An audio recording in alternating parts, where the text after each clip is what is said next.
Just change it real quick.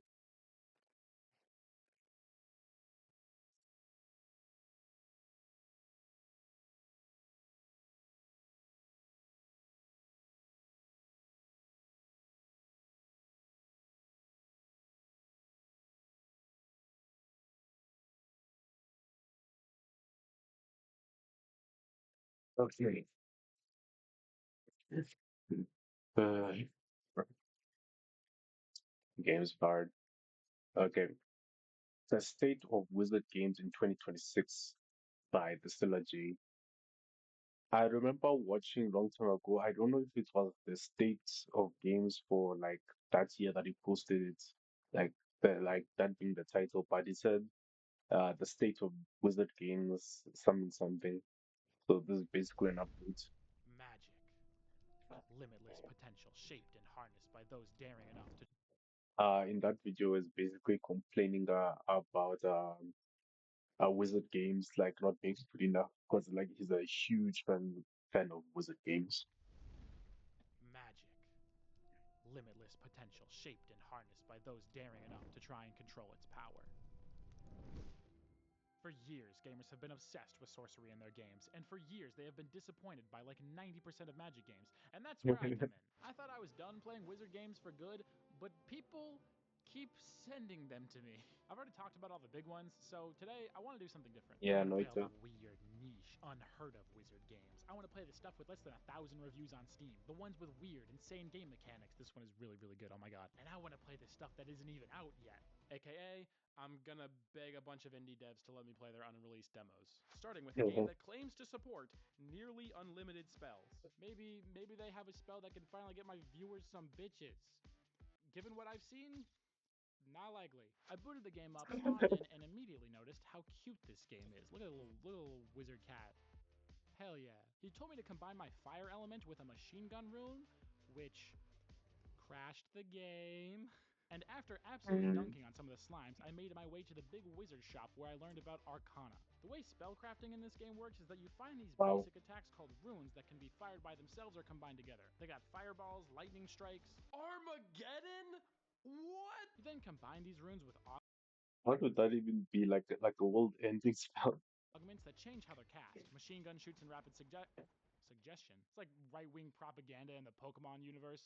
Rapid suggestion, go! Have you considered that plan? I can't make that joke. Not on YouTube, but maybe on Rumble. I'm kidding. Machine guns shoot in rapid succession. Turrets cast the spell in a spot and then fires out at enemies. Spiral makes it do in a spiral. You get the idea. It's Noita but cats. With this knowledge, I added a spiral and accelerate rune to my lightning strike, and I'm like a kid in a candy store with this. Listen to my dumbass. I am a god of destruction. And on top of that, you can also augment a completed spell with an arcana. Eventually, I found a bunch of auto cast arcana, and I was able to make this awesome daisy chain that made me very horny, and I was feeling quite happy. Ah, Until I discovered the ramp rune. Do you believe in the power of a curse? This spell continuously casts itself wherever the cursor is at with a fire rate that starts slow but then ramps up over time. that's And doesn't stop overpowered. ramping until you run out of mana. Nah, there's no way that's balanced at all. No ways.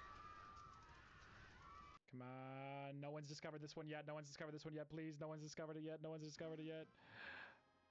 Wait! Wait, I did it! Wait, I was the first person to ever discover this! Discovered by TheStellarJay! Oh, that's pretty nice. So if someone does mix a spell for the first time, you you you're basically like on like how do I say? Best example I can use is the leaderboard. Yeah, yeah. Uh, the Hall of Fame. Yeah, basically. Hey, Lightning Pillar Nova Landmine. This is, in my opinion, the coolest part of Wizard Cats. I'm the first person to ever make this. It sucks ass. If you are the first person to discover a spell combination, your name is immortalized forever in the game files. I think the secret thing That's I've pretty realized cool. is that all the good spells have been discovered by Chinese people. Of Oh course. my. Wait, is it infinite? Wait, I made an infinite explosion. Wait, it actually never ends. Combine that with my explosion? Plus, I press E every once in a while. Yeah, that is not balanced at all. Okay. At this point, I kind of became him. Legend spread of my power. All who challenged me were vaporized in seconds, and soon they cowered in fear at the mere mention of my name. Bazooka! Wait, that seems sick. Yes, another one. World's first bazooka teleportation gun. You shoot the bazooka, and it teleports you into the blast radius. Isn't that incredibly useful, guys? But after finally reaching the top, the peak of magic power, all I felt was emptiness. Was there no challenger? No equal who could match me in combat? Perhaps the final boss? And there he goes. Nope, he Nope. died in like 10 seconds. And then I unlocked the actual game. I think I can confidently say that we struck gold with Wizard Cats, guys. Let's go! The spellcrafting has almost the same depth and complexity of Noita, but is remarkably easy to figure out and string together some combos with. In a sea of games where you just build crit chance or damage buffs, it's super refreshing to see upgrades that are more centered around building auto casts and infinite combos while getting some insane explosion sizes. That Yeah, being that's said, true. the enemies could definitely use some work. I found almost all of them to be pretty boring to fight with simple attack patterns that really blended in with my own spells. But that's something that I'm sure will be easy to fix before the release. If Noita scared you off with its complexity and difficulty, give Wizard Cats a shot. And then give Noita another shot. We did this arc already. Noita is king. It's the best wizard game. We're not doing that again. I give this game high B tier for now, but strong potential to move to A or S if they can make the difficulty and enemies a bit more interesting. I rate games on tier lists, by the way, that's my gimmick, I don't do number scores. And B tier is pretty good, but it's nothing compared to what's coming next. We still have 3 more crazy wizard games to try out that you've never heard of. But first, I know what you're thinking. Infinite spells is great, but if only I had infinite ways to learn Python, Go, Linux, and more. BootDev is an online programming teacher And that helps you learn back-end development using an RPG system that rewards you like a game. Development of my video game is going horribly. I moved recently and haven't had time to work on it, and then also changing the name removed it from Steam, which I haven't gotten around to fixing, but it's okay because we also got a copyright notice. But to make sure I don't forget all my programming skills, I've been using BootDev training grounds to keep myself fresh. Here you can grind infinite coding challenges and learn all sorts of programming skills with help from Boots, the AI chatbot, if you get lost. BootDev teaches you how to code using actual projects in Python, Go, Linux, and more. The folks at BootDev believe that bored learners quit and smart learners never get bored, which is why they make sure to get you actually writing code and shipping projects as soon as possible. And they don't want me to say this, but you guys actually don't have to pay a single dime for this. The paid version just gets you the interactive stuff, but you don't even have to do that if you don't want to. You could just watch the videos and read all the content for free and learn to code for free. So what are you waiting for, guys? Click the link in the description and use my code TheStellarJay to get 25% off your first year on the annual plan for the paid version. And thanks again to Boot.dev for sponsoring this video. Next up, a game my viewers claim could be the right. next Wizard of Legend. Seriously, people will not stop messaging me about this game, so naturally I had to see what all the fuss was about. So I booted it up, and I'm dead before it even started. These Souls-like games are getting out of hand.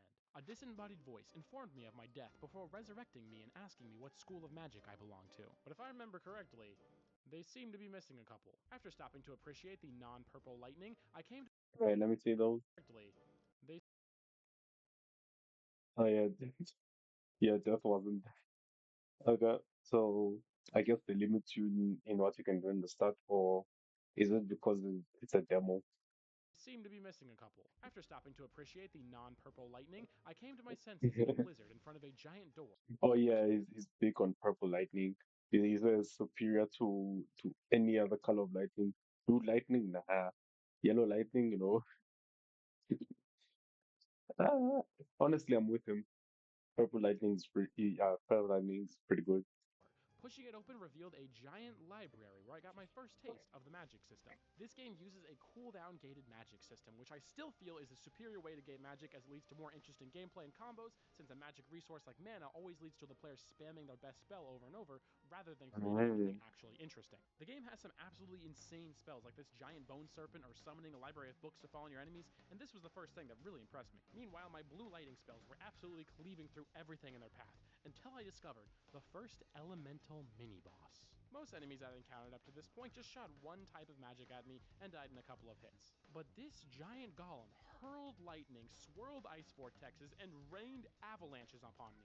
Beating them took forever, but eventually rewarded me with this arcane research table where I was able to spend my gems that I collected for any basic attack that I wanted. I decided to branch out into the dark arts and pick up Bloodrend, Grasping Dead, and Magic Arrow.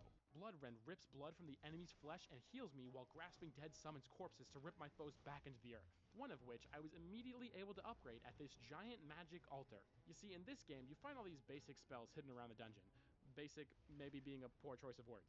And the real crazy stuff starts to happen when you upgrade them, imbuing them to stack multiple elements on top of each other. This circumvents typical rock, paper, scissors element weaknesses and allows for way more complex spells. Typical fire attacks become molten when mixed with rock, black fire when mixed with dark, seething, boiling, etc. And as I found out, this applies not just to upgraded spells when you cast them, but also when your magic collides with other elementals cast by bosses and mage enemies. I had the chance to imbue my blood brand with poison, runes, or more blood. I doubled down and gave it Blood Clot for extra damage and lifesteal, and then carried on with my journey.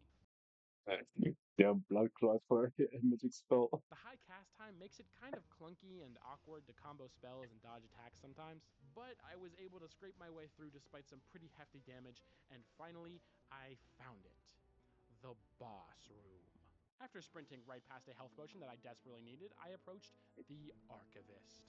The cool thing about the Archivist is how he's archived every single bullshit magic attack you can possibly think of. He used literally every single type of magic that Typically I've the seen up until bullshit now ones. back to back. And after eating a giant bubble to the face, it became too much and I fell. No! In my next run, I came back as an arcane wizard, which armed me with magic arrows and seeking bolts instead of my lightning bolts from last run. I imbued my seeking bolts to have a runic pillar explosion and picked up a fulgurbug swarm. No clue what that means, but it absolutely destroyed every enemy that I casted on, despite it being one of the most tame looking spells that I've encountered so far. Oh, Oh, that's so good. Right before the boss, I was able to imbue my bug swarm with blood magic, which lets me steal health from enemies, and it was finally time for a rematch. Oh, that was not good. I love me a boss that uses multiple elements. I love me a wizard boss that uses like every element. Oh, that was a clutch block there by me. I got him. Hell yeah. Soul Split is the game that I wish Wizard of Legend 2 was. This is a cooldown-based magic roguelike with elemental spell types and an insane amount of variety. Doesn't exactly take a crystal ball to predict that I would like this game, okay? It's pretty obvious by now that I have a type. But unlike most men in their early 20s, my type isn't East Asians. It's video games with these specific Steam tags. Soul Split isn't a revolutionary concept, but it takes a proven formula with these games and puts a unique twist on them with its approach to upgrades and spell types. I will say that the really long start and end lag to a bunch of the attacks, as well as the fact that they root you in place, makes you feel a little bit helpless from time to time, and I think it would feel more fluid and better if you didn't have that in the game. But this super yeah. unique and crunchy visual style, the upgrade system that just lets you do all sorts of cool stuff, the animations, you gotta watch out for Soul Split, guys. For a pre-beta alpha build to be anywhere comparable to the rest of the games on this list is very impressive. I give this game A tier, which is really good, but will it be able to stand up to our next game? Wait a second. That ain't Yeah. it. No, please. I just recorded the whole segment on this. Oh no. You people are going to give me an ulcer. Stop it with the AI art in the wizard games. This is like the fourth one I've seen. Okay, let's find a new game instead. Yep was niche and unheard of when I originally found it, but it seems to have found its way into the mainstream, which means it probably sucks ass because clearly none of you guys have a lick of taste. What on earth do you mean when you tell me that the Imagine Dragons Capture the Flag game is top of Steam Next Fest? Stupid game. Also, What? Is it really? Imagine Huh? Dragons Capture the Oh, Imagine Dragons ready game. What? Flag game is top of Steam Next Fest. Stupid game. Also, while I was working on this video, it released. Dang it. Sorry I'm late. This is a Lethal Company extraction-like game where you play as little wizards who have to sneak into a castle at night and break various decorations in a wizard's castle. And the spells are all voice activated. Vento. Oh, Oh my professor. Ignis tongue. I got that tongue on me now. Ooh. After some goofing around, my friends and I delved into the deep dark castle with one mission and one mission only. Find the funny P wand from the trailer. The spells in this game are so goofy and the voice recognition works surprisingly well. As we were exploring, Tico's cat kept meowing and it low-key jump scared the crap out of me because I thought it was an actual monster in game. Turns out there was not a giant orange tabby named Mochi crawling around the dungeon. Wait, come here, come here, come here. Actually, the only enemies we saw were super broken and weird, and they didn't even attack, and they just left. So we just kind of kind of wandered around the castle for a while. This was the point where I started to notice the cracks in the game's design. Takes a very trained eye. You really gotta know what you're looking out for. There was no sense of Hmm. urgency or any real threats to be seen. You'll remember in my multiplayer horror game video where I broke down the concept of splitting up people in horror games. It's only scary to be apart from your friends if you're forced apart in a situation where you want to be together. So naturally, splitting up without even realizing it because there's no threat of danger keeping you together is not scary at all. It's just exploring. And that's what happened here. After a bit more mindless wandering, we managed to fill our quota and headed for the extraction point. And that's when we realized that this quota was meant to be filled out over the course of 3 nights. We were so unthreatened that we finished it with 2 minutes to spare on the very first night. Back at the witch's cabin, we went to go trade wands with Ridiculous. the least anorexic Chinese influencer. We managed to scrape together just enough money to buy this illusion wand, which lets you see through walls or turn into a chair.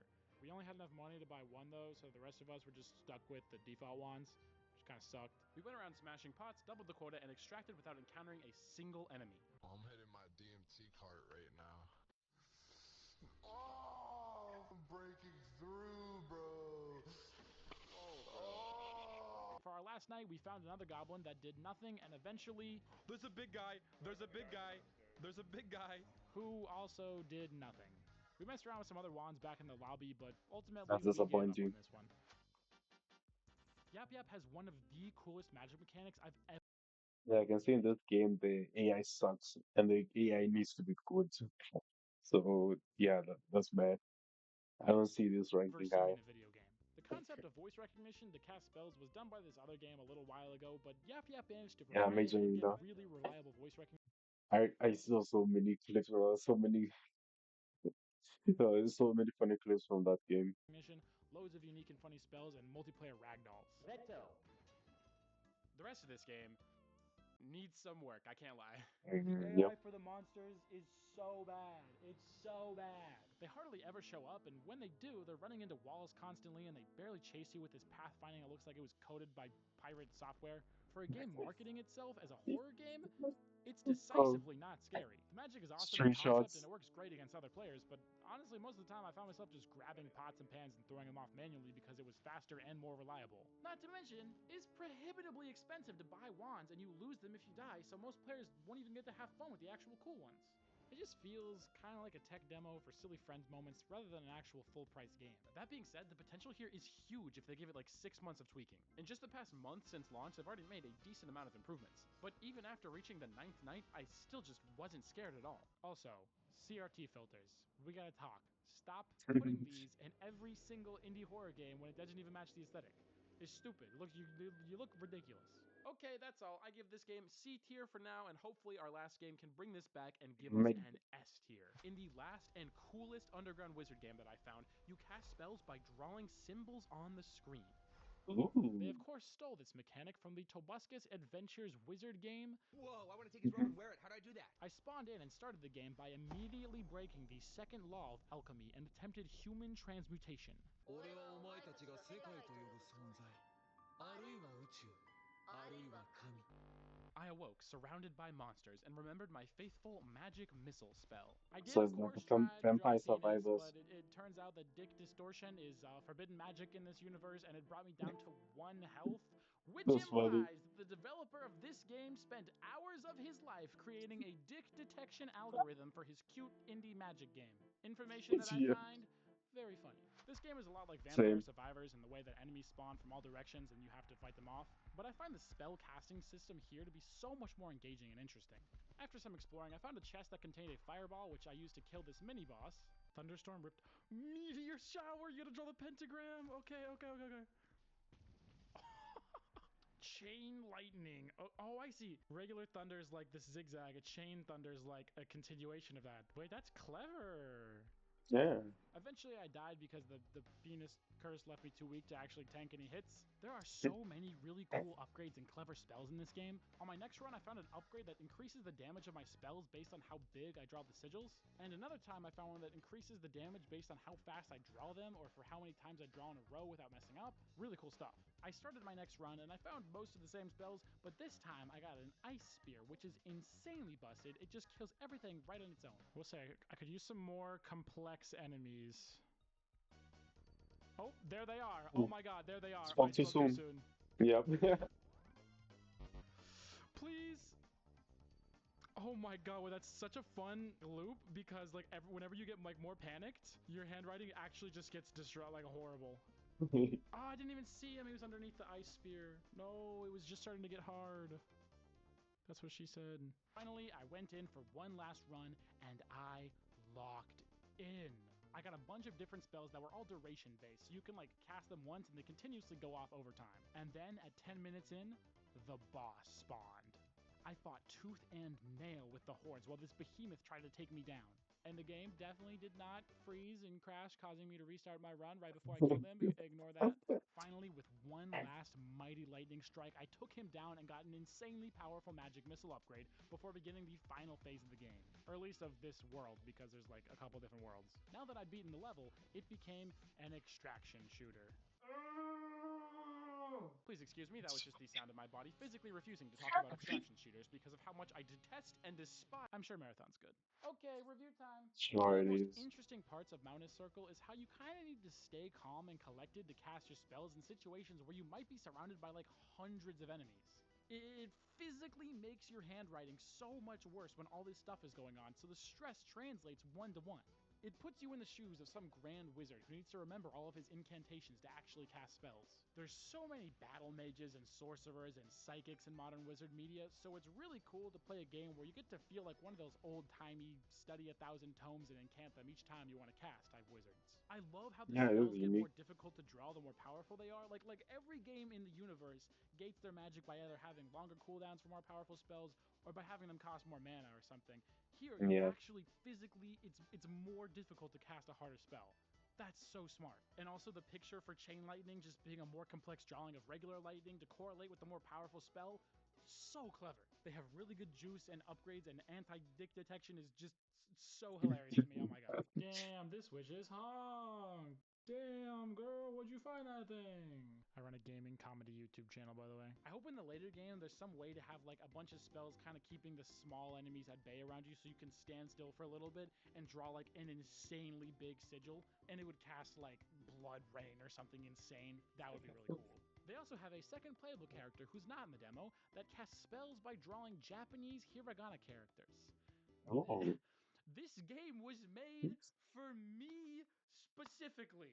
I think this game deserves a very, very high A tier. If they can stick the landing by launch, this will become one of the quintessential Wizard games. Click here for more Wizard games, subscribe, bless your face, see ya! Thank you, Great patrons, video especially by the Gamel, Stellar Sam J. Jackson, Mia Medic, 123, Sky Army 123, Alien Fruit Games, Wombat Combat, and Linguetti Spaghetti. Okay, none of them. Yeah, absolutely great video.